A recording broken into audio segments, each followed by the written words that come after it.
ప్రభు పేరట అందరికీ వందనాలు. కీర్తనల గ్రంథ ధ్యానము 119 అధ్యాయము 1 వచనం నుండి 15 వచనాలు ధ్యానించుకుందాం. యెహోవా ధర్మశాస్త్రమును అనుసరించి నిర్దోషముగా నడుచుకుని వారు ధన్యులు. ఆయన శాసనములను గైకొనుచు పూర్ణ హృదయంతో ఆయనను వెతుకువారు ధన్యులు. వారు ఆయన మార్గంలో నడుచుకొనుచు ఏ పాపమును చేయరు. నీ ఆజ్ఞలను జాగ్రత్తగా గైకొనవలనని నీవు మాకు ఆజ్ఞాపించి ఉన్నావు. ఆహా, నీ కట్టడలను గైకొనున్నట్లు నా ప్రవర్తన స్థిరపడి యుండిన నెంత మేలు. నీ ఆజ్ఞలన్నిటినీ నేను లక్ష్యము చేయనప్పుడు నాకు అవమానము కలుగనేరదు. నీతిగల నీ న్యాయ విధులను నేను నేర్చుకున్నప్పుడు యథార్థ హృదయముతో నీకు కృతజ్ఞతాస్తుతులు చెల్లించెదను.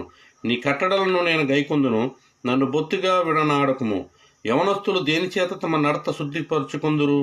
నీ వాక్యమును బట్టి దానిని జాగ్రత్తగా చూచుకొనుట చేతనే గదా. నా పూర్ణ హృదయముతో నిన్ను